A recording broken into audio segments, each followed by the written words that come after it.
Hello दोस्तों, आप सभी का स्वागत है हमारे यूट्यूब चैनल हिंदी प्रभात में। आज हम लोग पढ़ेंगे अव्यय का छूटा हुआ भाग, जिसमें अव्यय का एक प्रकार हम पढ़ चुके हैं, क्रिया विशेषण। आज इस वीडियो में अव्यय के 3 प्रकार पढ़ेंगे। वे प्रकार हैं संबंध बोधक अव्यय, समुच्चय बोधक अव्यय और विस्मयादि बोधक अव्यय। तो इसलिए वीडियो बहुत ही महत्वपूर्ण होने वाला है। आज हम लोग पढ़ेंगे सबसे पहले संबंध बोधक अव्यय। संबंध बोधक अव्यय में सबसे पहले हम इसकी परिभाषा देखते हैं। वे अभिकारी शब्द जो 2 या 2 से अधिक पदों अथवा वाक्यों में संबंध को व्यक्त करते हैं, उन्हें संबंध बोधक अव्यय कहते हैं। एक बार फिर से सुने।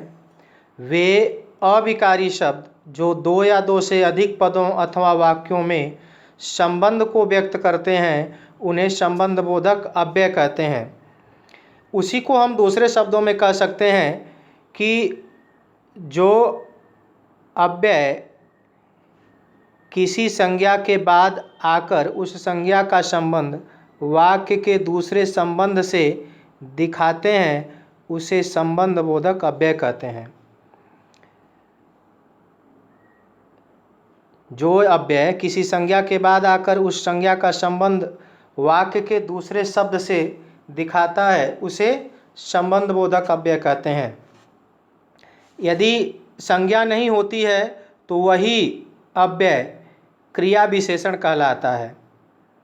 जैसे धन के बिना किसी का काम नहीं चलता। धन के बिना किसी का काम नहीं चलता। नौकर गांव तक गया, रात भर जागना अच्छा नहीं होता है। यहाँ जो है आप देखेंगे कि जो बिना है, तक है, भर है, वह संबंध बोधक है, क्योंकि यहाँ पर वह क्या कर रहा है कि इन वाक्यों में बिना शब्द जो है वह धन संज्ञा का संबंध चलता क्रिया से बता रहा है, और तक गांव का संबंध जो है वह गया से, और भर का संबंध जो है वो रात को जागना क्रिया संज्ञा से जोड़ता है। इसलिए यहाँ पर यह संबंध बोधक अव्यय है। अब हम देखते हैं संबंध बोधक अव्यय के भेद। संबंध बोधक अव्यय के भेद जो हैं, प्रयोग, अर्थ और व्युत्पत्ति के आधार पर अलग अलग किया जाता है। तो प्रयोग के आधार पर सबसे पहला इसका हम अर्थ देखेंगे, प्रकार देखेंगे। प्रयोग, अर्थ और व्युत्पत्ति 3 प्रकार हैं। इन तीनों के आधार पर हम संबंध बोधक अव्यय का बंटवारा करते हैं, इनके भेद बनाते हैं। तो सबसे पहले हम देखेंगे प्रयोग के आधार पर। प्रयोग के आधार पर यदि देखा जाए संबंध बोधक अव्यय के भेद, तो 2 होते हैं। एक होता है संबद्ध और दूसरा होता है अनुबद्ध। और अर्थ के आधार पर इसके 13 भेद होते हैं। व्युत्पत्ति के आधार पर इसके 2 भेद होते हैं, मूल संबंध बोधक और यौगिक संबंध बोधक। सबसे पहले हम जानेंगे कि प्रयोग के आधार पर संबंध बोधक अव्यय के भेद कौन कौन से हैं और उन्हें समझने का प्रयास करेंगे। सबसे पहले संबद्ध संबंध बोधक को हम देखते हैं। संबद्ध संबंध बोधक अव्यय ऐसे संबंध बोधक शब्द संज्ञा की विभक्तियों के पीछे आते हैं। जैसे धन के बिना, नर की नाई, मतलब इस प्रकार के जो संबंध बोधक अव्यय होते हैं वह संज्ञा की विभक्तियों के पीछे आते हैं, मतलब उनके बाद आते हैं। ठीक, जैसे बिना, धन जो है संज्ञा है और उसके बाद क्या है, विभक्ति का चिन्ह है के, और उसके बाद आया है बिना। तो यहाँ पर बिना जो है वो संबंध बोधक अव्यय है। इसमें दूसरे वाले में देखते हैं हम कि नर की नाई, तो नर की नाई मतलब की, नर की। अब यह क्या हो गया, की जो है यह कारक चिन्ह है और इस कारक चिन्ह के बाद नाई आया है, नाई जैसा, तो यह संबंध बोधक अव्यय होता है। इसकी परिभाषा एक तरीके से और जानें कि वे अभिकारी शब्द जो संज्ञा शब्दों की विभक्ति के रूप में प्रयुक्त होते हैं उन्हें संबद्ध संबंध बोधक अव्यय कहते हैं। और इसकी पहचान है कि वह संज्ञा की विभक्ति के बाद आते हैं और संज्ञा की विभक्ति की तरह भी प्रयोग हो जाते हैं। जैसे राम से चला नहीं जाता, तो राम संज्ञा है, उसके बाद आया है से, तो यह कारक विभक्ति का मतलब कारक से है। सुरेश के बिना वह अधूरा है, वह बच्चों के लिए मिठाइयाँ लाया, तो एक तरह से यह विभक्ति के रूप में प्रयोग होता है। दूसरा इसका प्रकार है अनुबद्ध संबंध बोधक। अनुबद्ध में ऐसे संबंध बोधक अव्यय जो संज्ञा के विकृत रूप के बाद आते हैं। जैसे संज्ञा का रूप किसी न किसी कारण परिवर्तित हो जाता है, उसके बाद वे आते हैं। जैसे किनारे तक, सखियों सहित, कटोरे भर, पुत्रों समेत, मतलब मूल रूप क्या होता है, पुत्र है, और पुत्र का बहुवचन बना दिया पुत्रों, तो अब यह संज्ञा का रूप क्या हो गया, विकृत हो गया।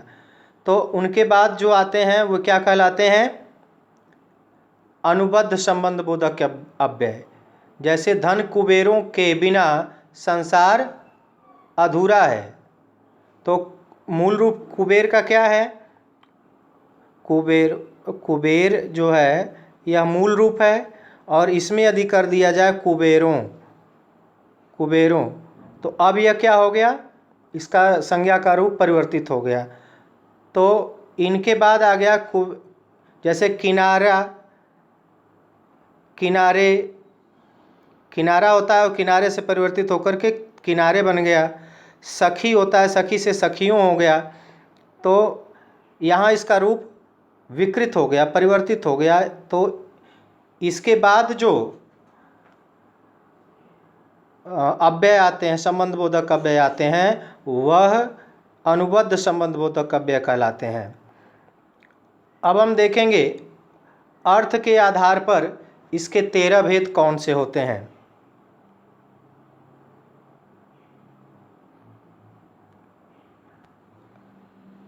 अर्थ के आधार पर संबंध बोधक अव्यय के 13 भेद इस प्रकार से हैं। पहला है आपका कालवाचक, जैसे आगे पीछे, बाद, पहले, पूर्व, अनंतर, पश्चात, उपरांत, लगभग आदि। दूसरा है स्थानवाचक, जैसे आगे पीछे, तले, सामने, पास, निकट, भीतर, समीप, नज़दीक, यहाँ, बीच, बाहर, परे। इसमें कुछ ऐसे भी शब्द हैं जो अन्य अव्यय में भी आते हैं, तो यह घबराने की बात नहीं कि वह वहाँ आ गए तो यहाँ क्यों आ गए। तीसरा है दिशावाचक, ओर, तरफ, पार, आर पार, आस पास, प्रति। चौथा है साधनवाचक। पांचवा है हेतुवाचक। छठवां है विषयवाचक, जैसे बाबत, निस्बत, विषय, नाम, लेखे, जान, भरोसे इत्यादि। सातवां है व्यतिरेक। आठवां है विनिमयवाचक। नौवां है सादृश्यवाचक। 10वां है विरोधवाचक। इसको इसलिए हम जल्दी जल्दी बता दे रहे हैं कि इसमें आपको सिर्फ शब्दों को ध्यान रखना है कि कौन किस में आता है, परिभाषा से इसको आपको बहुत मतलब नहीं है। तो ये हो गए 11वां है आपका विरोधवाचक, जिसमें विरुद्ध, खिलाफ, उल्टे, विपरीत इस तरह के शब्द आते हैं। 11वां है सहचरवाचक। 12वां है संग्रहवाचक। 13वां है तुलना, जैसे अपेक्षा, बनिस्बत, आगे, सामने। अब संबंध बोधक अव्यय का व्युत्पत्ति के आधार पर देखते हैं कि ये कितने प्रकार के होते हैं। तो पहले ही हमने बताया कि ये 2 प्रकार के होते हैं, मूल संबंध बोधक और यौगिक संबंध बोधक। तो इनके प्रकार हम देखेंगे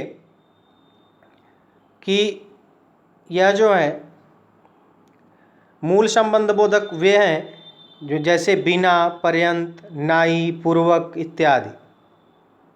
अभी जैसे हमने देखा है इसके पहले उदाहरण में, तो वहाँ पर भी आया, यहाँ पर भी, लेकिन ये मूल है। बिना, पर्यंत, नाई, पूर्वक इत्यादि ये किसी के सहयोग से नहीं बन रहे हैं। तो यौगिक संबंध बोधक क्या होते हैं? ये संज्ञा से बनते हैं। जैसे संज्ञा से भी बनते हैं, विशेषण से भी बनते हैं, क्रिया विशेषण से भी बनते हैं और क्रिया से भी बनते हैं। जहाँ जिस प्रकार से इनका प्रयोग हुआ उस प्रकार से इनको देखा जाता है। जैसे पलटे, पलट से बन गया पलटे, लेख से बन गया लेखे, अपेक्षा, मार्फत, विशेषण से बनता है तुल्य, समान, उल्टा, ऐसा, योग्य। क्रिया विशेषण से बन जाते हैं ऊपर, भीतर, यहाँ, बाहर, पास, परे, पीछे। और क्रिया से बनते हैं जैसे लिए, मारे, चलते, कर, जाने। तो ये हो गए संबंध बोधक अव्यय के प्रकार और उनमें आने वाले शब्द। अगला हम देखेंगे समुच्चय बोधक अव्यय। समुच्चय बोधक अव्यय देखेंगे हम। समुच्चय बोधक अव्यय से ही हमारा अर्थ निकल करके आता है कि जोड़ने वाला। मतलब किसी न किसी, जहाँ पर हम देखे हैं कि वाक्य के पदों से या वाक्यांशों से जो संबंध बताने वाला होता है वो संबंध बोधक है। यहाँ पर हम देखेंगे कि समुच्चय बोधक जो है वह किसी दो या दो से अधिक पदों अथवा वाक्यों में यह क्या करता है, समूह बनाते हैं। उन्हें क्या कहते हैं हम? समुच्चय बोधक कहते हैं, या जोड़ने का काम करता है। तो ऐसा पद जो कि अव्यय हो और क्रिया या संज्ञा की विशेषता न बताकर एक वाक्य या पद का संबंध दूसरे वाक्य या पद से जोड़ता है, वह समुच्चय बोधक कहलाता है। जैसे आंधी आई और पानी बरसा, कोई विशेषता नहीं बताना है, बल्कि संज्ञा का या किसी अन्य पद का एक दूसरे से उसका संबंध बताना होता है। जैसे आंधी आई और पानी बरसा, तो यहाँ पर दूसरे वाक्य या पद से संबंध बताया जा रहा है। जैसे आंधी आई और उसके बाद क्या हुआ, पानी बरसा। इसने क्या किया कि आंधी आई ये अलग वाक्य, पानी बरसा अलग वाक्य, इन दोनों को इसने क्या किया, जोड़ने का काम किया। और तो इसलिए यह क्या है, और जो है समुच्चय बोधक अव्यय है यहाँ पर। तो समुच्चय बोधक अव्यय पूर्व वाक्य का संबंध उत्तर वाक्य से जोड़ता है। इसी तरह समुच्चय बोधक अव्यय दो पदों को भी जोड़ता है। दो और दो चार होते हैं, जैसे कह दिया जाए कि दो और दो चार होते हैं। यहाँ पर वाक्य को जोड़ा, यहाँ पदों को जोड़ता है। सबसे पहले एक चीज़ जान लें कि पद और शब्द, शब्द जो है जब सार्थक रूप में अकेला प्रयोग होता है तो वह शब्द कहलाता है। जब कोई शब्दों का सार्थक समूह वर्णों का सार्थक समूह जो है वह शब्द कहलाता है, अकेला कहीं प्रयोग हुआ तो। लेकिन जब वही शब्द वाक्यों में प्रयोग होने लगता है तो वह पद कहलाने लगता है। तो दो और दो चार होते हैं। अभी इन पदों को, दो और दो चार, इनको जोड़ने का काम कर रहा है। तो यहाँ पर भी यह समुच्चय बोधक अव्यय है। आगे हम देखेंगे समुच्चय बोधक के भेद। इसके भेद कौन कौन से हैं? तो समुच्चय बोधक अव्यय के मुख्य रूप से दो भेद हैं। पहला है समानाधिकरण और दूसरा है व्यधिकरण। समानाधिकरण और व्यधिकरण। समानाधिकरण की बात करें तो वे अभिकारी शब्द जो एक समान पदों अथवा वाक्यों को आपस में जोड़ते हैं उन्हें समानाधिकरण समुच्चय बोधक अव्यय कहते हैं।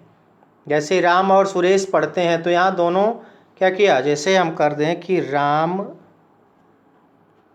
और सुरेश,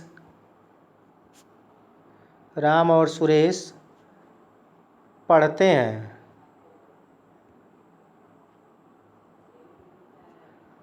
राम और सुरेश पढ़ते हैं, यहाँ पर राम भी संज्ञा है और सुरेश भी संज्ञा है, यह भी एक वचन है, यह भी एक वचन है। तो एक समान शब्दों या पदों को जोड़ने का काम जब किया जाता है तो वहाँ पर वह समानाधिकरण समुच्चय बोधक अव्यय कहलाते हैं। तो यह है इसकी परिभाषा, अर्थात जिन पदों या अव्ययों द्वारा मुख्य वाक्य जोड़े जाते हैं उन्हें समानाधिकरण समुच्चय बोधक कहते हैं। जैसे एक समान पद अथवा वाक्यों को जब जोड़ा जाता है तो भी समानाधिकरण होता है, और यदि मुख्य वाक्य जोड़े जाएं इनके द्वारा तब भी वह समानाधिकरण समुच्चय बोधक अव्यय होते हैं। इनके भी प्रकार हैं संयोजक, विभाजक, विरोधक और परिमाणदर्शक। तो संयोजक में कौन है, और है, ये सिर्फ शब्द आपको याद रखना है, बहुत कुछ नहीं करना है आपको, सिर्फ शब्द याद रखें। और, व, एवं, तथा, इनका प्रयोग जहाँ पर भी हो तो हमें जान लेना चाहिए कि यह संयोजक है। और इनके लिए क्या करते हैं कि जो दो पद या वाक्यों को आपस में जोड़ते हैं वे क्या हैं, संयोजक हैं। विभाजक वे हैं जो किसी न किसी कारणवश वाक्यों में अंतर दिखाने का, अलगाव दिखाने का काम करते हैं, वे विभाजक होते हैं। तो दूसरा है विभाजक, या, वा अथवा किंतु, वे जो हैं विभाजक हैं।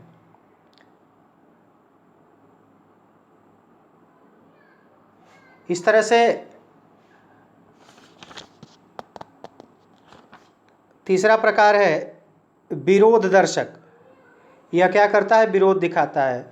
जैसे वे अभिकारी शब्द जो किसी वाक्य के विपरीत परिणाम बताते हैं उन्हें विरोध मूलक समानाधिकरण समुच्चय बोधक अव्यय कहते हैं। जैसे किंतु, परंतु, लेकिन, पर, यह है विरोध दर्शक शब्द। जैसे वह अच्छा आदमी था परंतु मर गया, वह अच्छा आदमी था किंतु मर गया, वह अच्छा आदमी था पर मर गया। तो यह जो है पर, परंतु, किंतु, लेकिन, मगर, वरन, ये क्या है, यह विरोध दर्शक समुच्चय बोधक समानाधिकरण समुच्चय बोधक अव्यय हैं।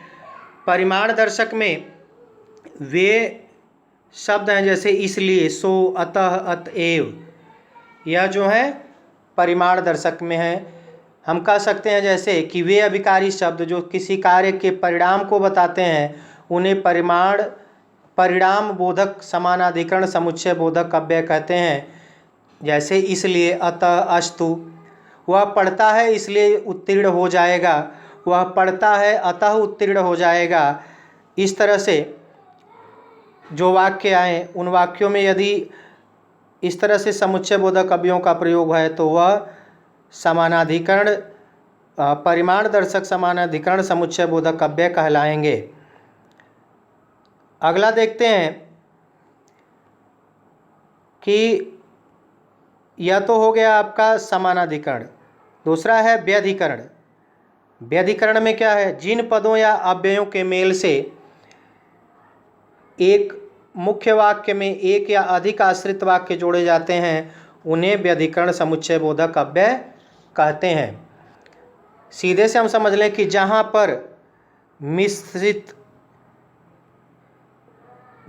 या मिश्र वाक्य को जोड़ने, वाक्य जो होते हैं उनमें जो समुच्चय बोधक अव्यय होते हैं वह व्यधिकरण होते हैं। सीधे सीधे समझे, बहुत उलझने की जरूरत नहीं कि जो मिश्रित वाक्य होते हैं उनमें जिन समुच्चय बोधक अव्ययों का प्रयोग किया जाता है वह जो है व्यधिकरण समुच्चय बोधक अव्यय होते हैं।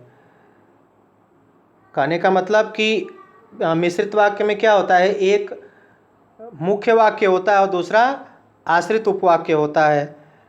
तो आश्रित उपवाक्य और मुख्य उपवाक्य को जोड़ने का काम जो करता है वह समुच्चय बोधक अव्यय होता है। और व्यधिकरण में हमने क्या पढ़ा कि दो मुख्य वाक्यों को जोड़ते हैं, मतलब दो अपने में पूर्ण होते हैं, उनको जोड़ने का काम करते हैं।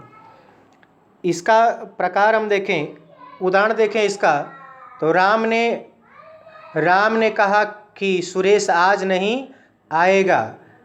राम ने कहा कि सुरेश आज नहीं आएगा। अतः क्योंकि जैसे की लगा इसमें, तो की क्या है, यह व्यधिकरण है। जो वाक्य अपने अर्थ के लिए किसी अन्य पर निर्भर होता है उसे हम क्या कहते हैं, आश्रित उपवाक्य। आश्रित उपवाक्य भी क्लियर कर लें, जो वाक्य अपने अर्थ के लिए किसी अन्य पर निर्भर हो जाते हैं उसे आश्रित उपवाक्य कहते हैं। जैसे राम ने कहा, तो राम ने कहा यह क्या है, देखें उदाहरण, राम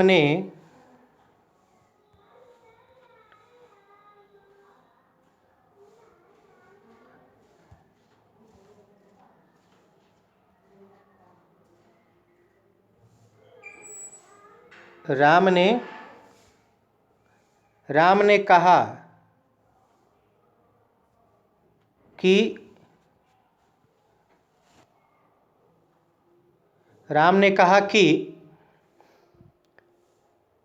सुरेश आज नहीं आएगा। सुरेश आज नहीं आएगा।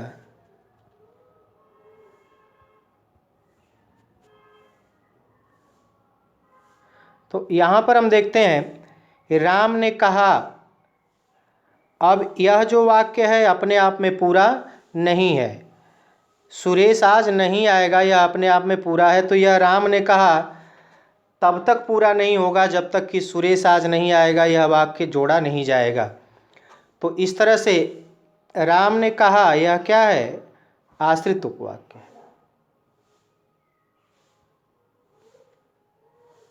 अब जो है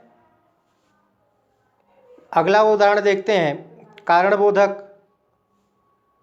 कारणबोधक व्यधिकरण समुच्चय बोधक अव्यय जो है वे अभिकारी शब्द जो किसी कार्य के कारण का बोध कराते हैं, जैसे इसलिए, चूंकि, जो कि, क्योंकि आदि। जैसे बाहर नहीं जा सकता क्योंकि बाहर कोरोना का डर है।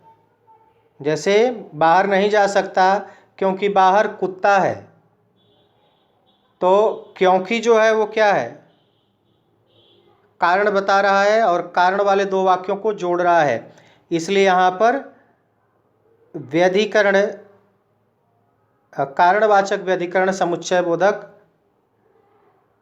अव्यय है। उद्देश्यवाचक, जैसे उद्देश्य दिखाने वाले वे वाक्य जो उद्देश्य दिखाते हैं, जैसे वे अभिकारी शब्द जो किसी कार्य के उद्देश्य को बताते हैं उन्हें उद्देश्य बोधक व्यधिकरण समुच्चय बोधक कहते हैं। जैसे ताकि, जिससे कि, इसलिए, वह इसलिए आएगा ताकि आपसे मिल सके। तो जहाँ पर ये वह शब्द मिल जाए, जो कि, ताकि, इसलिए कि, वे जो हैं उद्देश्य बोधक व्यधिकरण समुच्चय बोधक अव्यय कहलाएंगे। अगला है संकेतवाचक। संकेतवाचक में वे अभिकारी शब्द आते हैं जो किसी कार्य, वस्तु, अवस्था, शर्त आदि का बोध कराते हैं, उन्हें संकेत बोधक व्यधिकरण समुच्चय बोधक कहते हैं। जैसे यद्यपि, तथापि, चाहे, परंतु किन जो तो। अगला है स्वरूपवाचक। स्वरूपवाचक जो होता है वे अभिकारी शब्द जो पहले से प्रयुक्त वाक्यांश के अर्थ को स्पष्ट करते हैं उन्हें स्वरूप बोधक कहते हैं। जैसे यानी, मानो, अर्थात, जो, कि। जैसे आज इतनी गर्मी है मानो अग्नि जल रही है। आज इतनी गर्मी है मानो अग्नि जल रही है। तो इस तरह से यह पूरा हुआ। अगला हम देखते हैं, अगला और अंतिम अव्यय है विस्मयादिबोधक अव्यय। विस्मयादिबोधक अव्यय अनंत है, इसकी कोई सीमा नहीं है। फिर भी कुछ महत्वपूर्ण विस्मयादिबोधक अव्ययों के प्रकार और विस्मयादिबोधक अव्यय की परिभाषा हम देखेंगे। तो विस्मयादिबोधक अव्यय वे हैं वे अभिकारी शब्द जो घृणा, क्रोध, हर्ष, शोक, शाबाशी, धन्यवाद, संबोधन, भय, विस्मय आदि के भावों को प्रकट करते हैं उन्हें क्या कहते हैं? विस्मयादिबोधक अव्यय कहते हैं। जैसे पहला है इसमें हर्षबोधक। पहले हम देख लें एक बार और इसकी परिभाषा। जिन अव्ययों से हर्ष, शोक आदि के भाव सूचित हों पर उनका संबंध वाक्य या उसके किसी शेष पद से न हो उन्हें विस्मयादिबोधक अव्यय कहते हैं। यह तो एक परिभाषा। दूसरी परिभाषा हमने बताया था आपको, वे अभिकारी शब्द जो घृणा, क्रोध, हर्ष, शोक, शाबाशी, धन्यवाद, संबोधन, भय, विस्मय आदि के भावों को प्रकट करते हैं उन्हें विस्मयादिबोधक अव्यय कहते हैं। पहला प्रकार इसका हम देखें तो वह है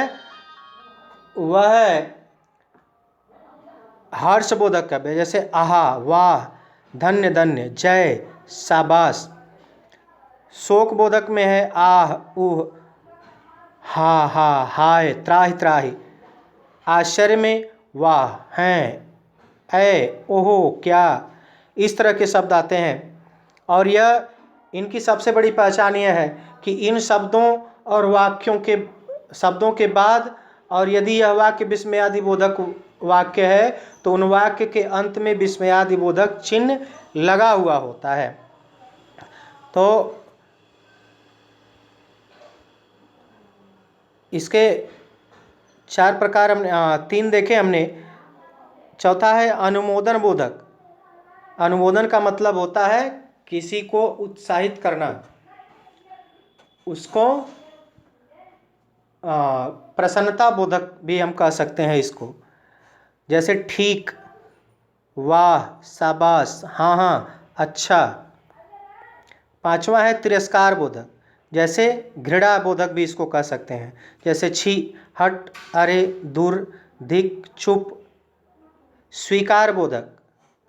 स्वीकार बोधक में जैसे हाँ, जी हाँ, अच्छा, जी, ठीक, बहुत अच्छा। इस तरह का जो शब्द है इनको हम स्वीकार बोधक, विस्मयादिबोधक अव्यय कहते हैं। 7वां है संबंध बोधक। अरे, रे, अजी, लो, जी, हे, अहो, ए जी, सुनो जी। अगला एक और इसमें हम जोड़ लें जैसे आशीर्वाद बोधक। आशीर्वाद बोधक, तो आशीर्वाद बोधक में जैसे आ जाएगा जीते रहो, जीते रहो,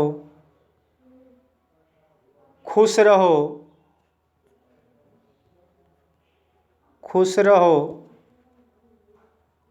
इस तरह के शब्द आते हैं। तो हमारा अव्यय का यह प्रकरण समाप्त होता है। वीडियो देखने के लिए बहुत बहुत धन्यवाद।